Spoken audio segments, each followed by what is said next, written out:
Ashley Boeckholt. It's a beautiful December 9th here in Chicago. I have to work from home today because my internet was giving us fits at work.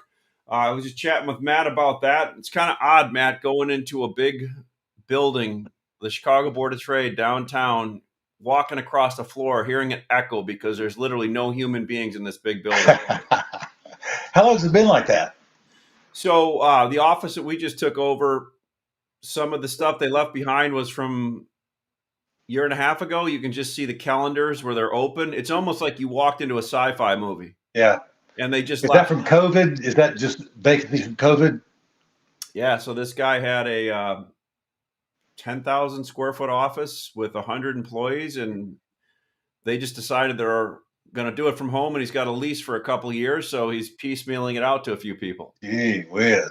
Yeah, but it's eerie, right? You just walk through there, and I got my first job there out of college, and I won't say what year because it'll make me look old. But I remember, like today, when I got on the elevator, I remember I had a flashback to the 90s when that elevator would open at the same time in the morning, and hundreds of people with different colored jackets were streaming off of it and getting on to go up to the elevator because all the clerks were coming back from the floor and all the traders were going down. I walked across. There was one other person walking in front of me, and we didn't even get on the same elevator. We both took got your own private elevator. Oh, that's crazy, man. So anyway, welcome everybody. I think we had to kick the can down the road last week because of stuff. But Matt and I are back today, and hey, it's been a crazy market. Matt and I were just talking about. I was at a guy's yard in the Midwest a month ago, coming back from a show, and all these job packs were pulled, but there wasn't a lot of lumber sitting there. And all of a sudden, boom, he got hit by a second wave of contractors coming in, which he didn't expect as much, which is good, but had to start covering some lumber. We've seen that everywhere. Logistics is hard. What it seems to me is all shifted to one end of the pipeline right now, and it's trying to make it through. Does that make sense? Yeah. Yeah. So, I mean, I don't know, Matt, what do you think over the last 2 weeks we could tell people? I mean, it was literally interesting yesterday talking to some people getting on the exchange. Some people are just starting to realize that aren't in the market every week of how it's moving right now, right? And they're piling. Yeah, and those people, if they're like that and they're in the lumber business, shame on you. You need a slap on the hand because you can't turn your back on the lumber market for 2 weeks and expect to be in stride with it when it comes around. When you just decide to jump back in, you got to pay attention. That's one of the things that I stressed in my educational classes is, like, if you're the lumber buyer, you need to know what you can buy that day on a moment's notice. If somebody says, I've got 2x612s number 2, and you use those, and they say, and you've got a 6 month supply, you go, I got a 6 month supply, but I'll use them and I'll buy them, and here's the price I'll pay for them. You got to be ready to buy all the time. Well, it's true. I was having this conversation with Greg Riley and a few other people this morning walking in, and shipping is tight everywhere because everybody ran stuff down. So stuff that was due last week, normally you can slide by on, but guys are now saying, and gals are saying, we're out of lumber. It's like, that's how tight people were running it, right? Yeah, and on the other side, there's the bears in the market keep bringing up the amount of wood that's in reloads and distribution centers. And I keep emphasizing that stuff is all sold.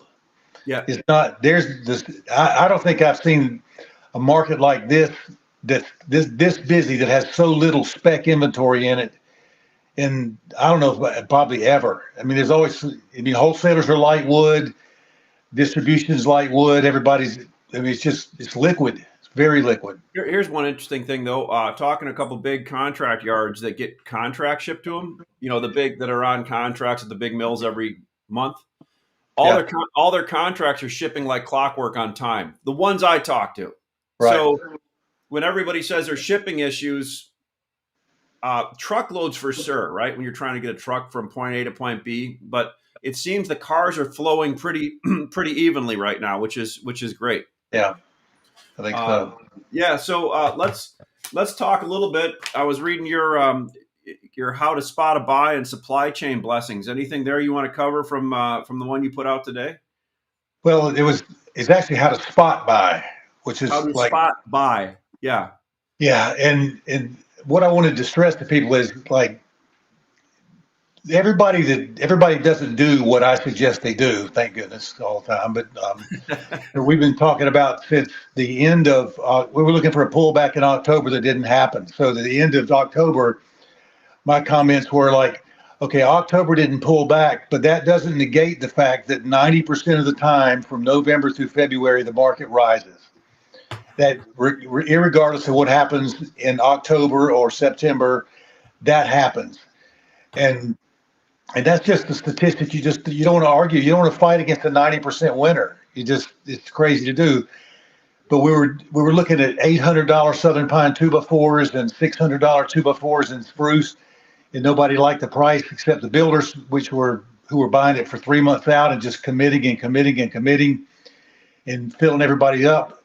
And now if you've been sitting there waiting for an opportunity to buy your winter fill-ins or your early spring buys, we're probably, we're almost halfway. I think price-wise, we may be halfway to the objective of where we're going to be the end of February, but it's still an uptrend market.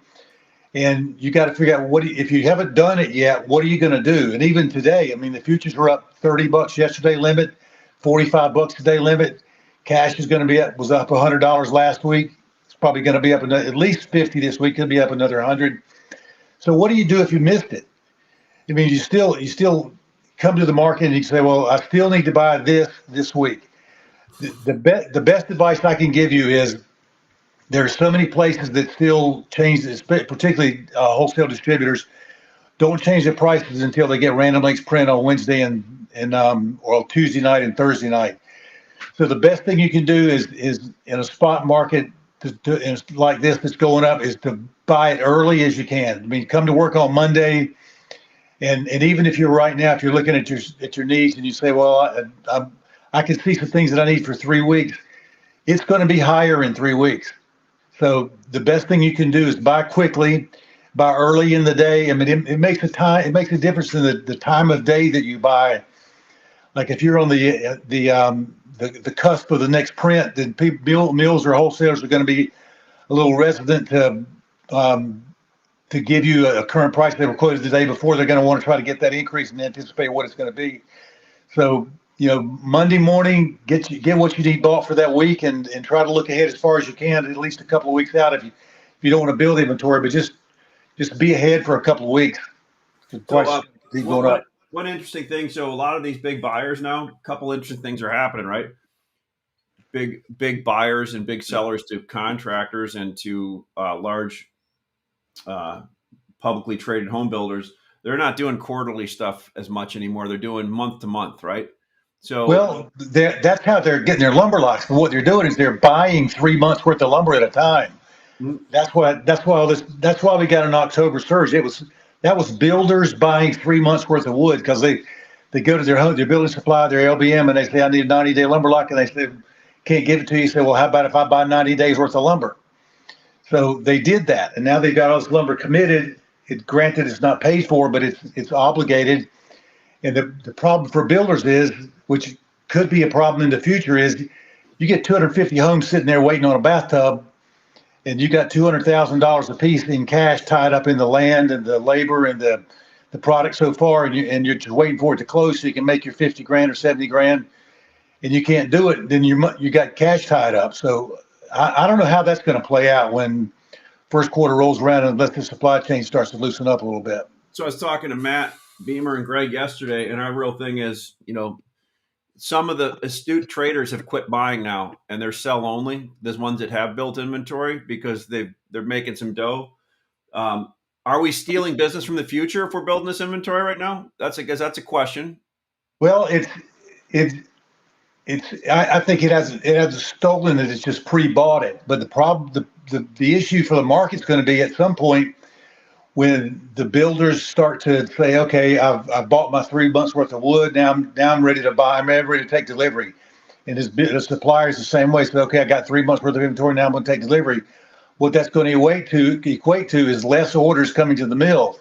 It doesn't mean business is bad in the field. It just means it's been pre-bought. So yeah, in effect, we are stealing orders from the mills that are certainly going to choke down. Yeah, the other issue, the other thing, talking to a couple people, um, larger players, they're like, and again, this is all running off of a trailing moving average. They're like, we're going to maintain a 45-day inventory, not a 90-day inventory like we did before. And we're not going to get caught like we did this last move last year at this time with all this high priced wood at the top. And we're willing to just keep passing that on in pricing to our consumer. And we're not going to get caught in that whole frenzy of buying 10x of what we need. Right. That means the market's not going to get overbought, which means it's going to keep going up. Yeah, slowly, right? Yeah. Or quickly. I don't know.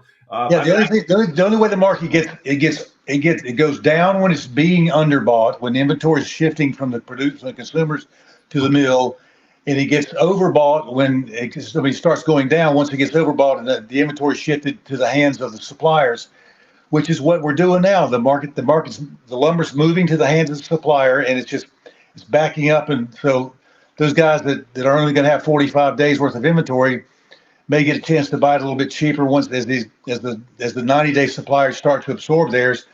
But if they don't get overbought, then it's going to keep on trickling higher.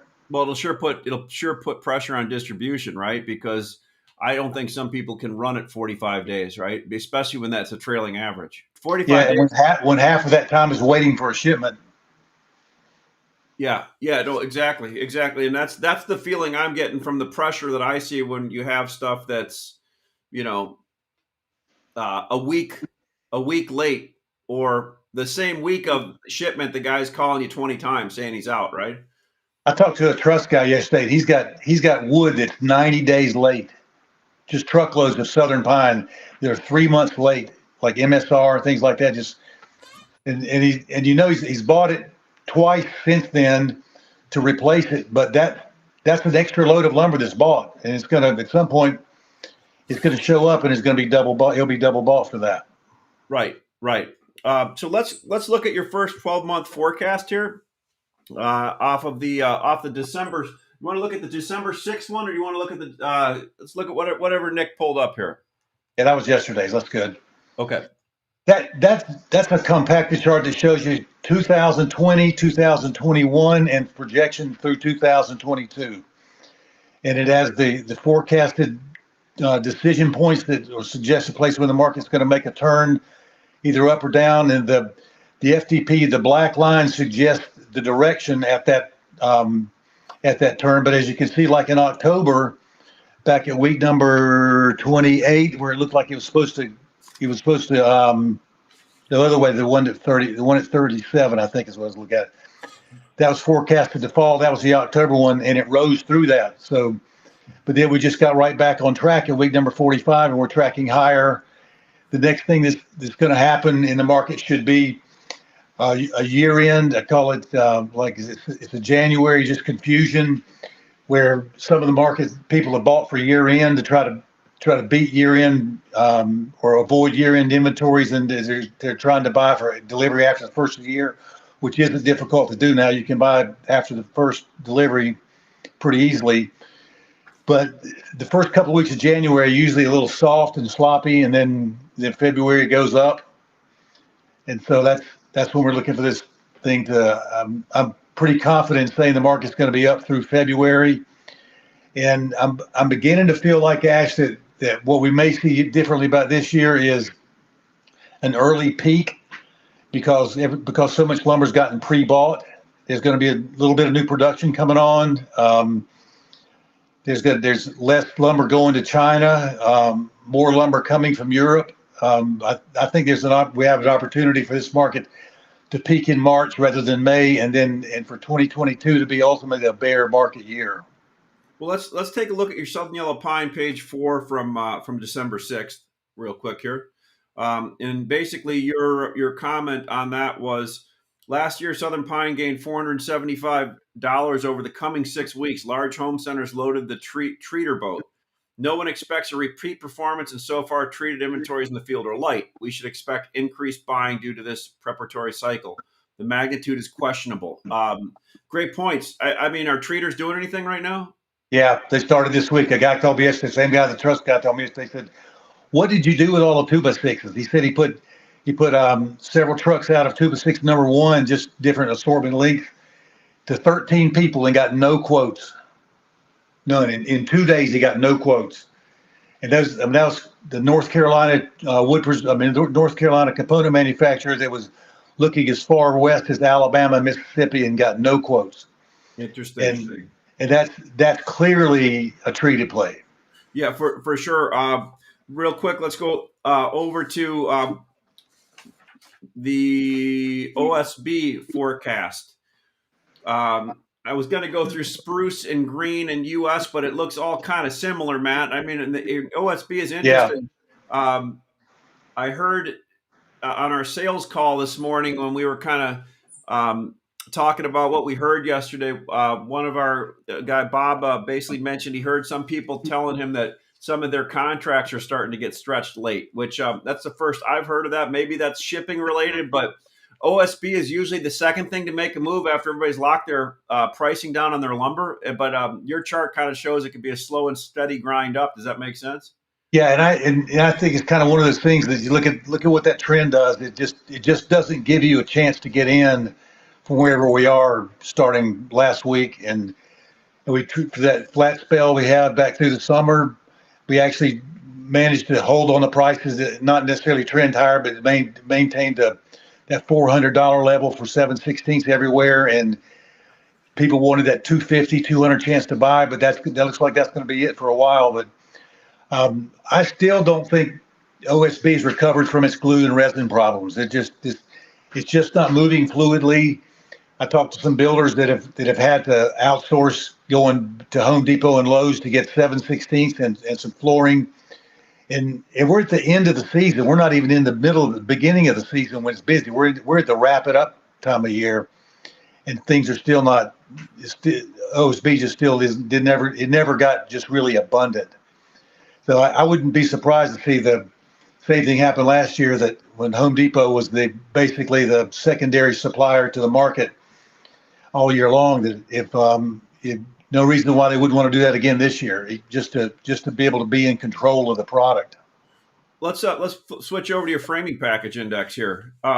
Hey, the good news is we're not as high as we were in weeks 19, 20, and 21, and there's still a good opportunity to lock some stuff in as a framer, right? Yeah, that's why they're not afraid to make these 90-day lumber commitments. So if I could take this price and even if you added $100 to it and you book it for 90 days, it does. I mean, the LBMs aren't, and the contract yards aren't adding that kind of money. Just saying like, well, if I got to buy it and I got to hold it for 3 months, what's my cost of money, my cost of storage, and just add that to it, and it's still for a builder. That's like, great, I'm covered. Yeah, I have seen this week some multifamily jobs get tabled because it was really just the end of last week's shock when spruce went up $100. Some guy said, rather than buying it, they came and said, could you cover me on Friday? And they said, no, I can't cover you. So rather than say, well, give me the new prices and let's get covered, they said, okay, I'll just wait. So now they're $200 in the hole. Yeah, no, that's. Is there any regions here that are different from anything else? I mean, one of the things you and I talked about all the beginning of this year, and we haven't really talked about much anymore, was the iJoy situation. Did that kind of get remedied, or was that still? I don't think it's remedied, but it's a little more fluid than a lot more fluid than it was. And I haven't heard people complaining about it, but they're also not talking about it being as readily available as it was pre-pandemic.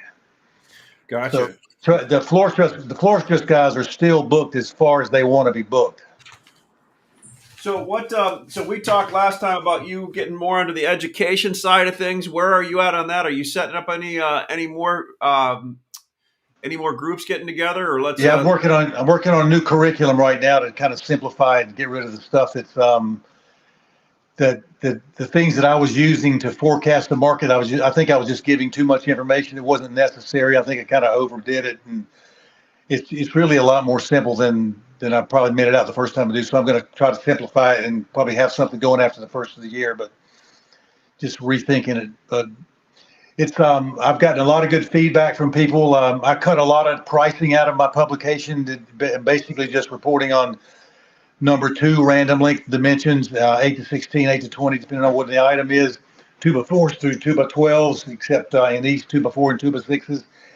And what I want to stress to people is, you know the price of your lumber better than I do. If you're in Sheboygan, or if you're in Atlanta, or if you're in Houston, you might be buying some of the same products, but you know what the price of your product, you know what it is unique to your situation. So what I want to do is just help you with your directional patterns and cycles, and like when to build inventory, when to reduce inventory, and help you with momentum. Like, feel like saying right now, I know it's hard to look at the futures market and go, well, gosh, what do you do with that? And heavens knows I don't know what you do with the futures market, but for the cash market, there's no indication of the wood just becoming abundant in the next month between now and the end of the year. So, covering through January right now, it's at a higher price, but you got to lock in that coverage and availability, which is not going to get any better for the next 6 weeks. Well, gotcha. Well, all right, Matt. If anybody wants to get a hold of Matt, they can go to Layman's Lumber Guide, and I think it's Layman's Lumber Guide Layman's Guide, laymansguide.com. laymansguide.com. If you want to come to MX, it's mxlumber.com. Had some good movement and some good orders, buys and sells. What we're seeing on the platform, Matt, is there is a lot of people on the retail level again that had some extra wood, selling it back into the chain again. That's because there are some areas of the country that we see show up that somebody bought extra stuff they didn't need. And that's great because they're using it on our platform. We sold a bunch of premium 2x4 and 2x6 9-footers yesterday in the Northeast off the platform. Yeah. From one distributor to another, or from one retail yard to a distributor, actually. Went backwards, huh? It went backwards up the chain, man. We saw that last time. So that's one of the things you see when you show up at MX Lumber. Like I said, come up to mxlumber.com, register. We'll get you on looking and using the digital market to create a more transparent market and pricing. A guy told me yesterday, he said, it was actually this morning, we were talking about digitalization. And he said, remember what Vince Lombardi said? He said, winning isn't everything, it's the only thing. Yeah.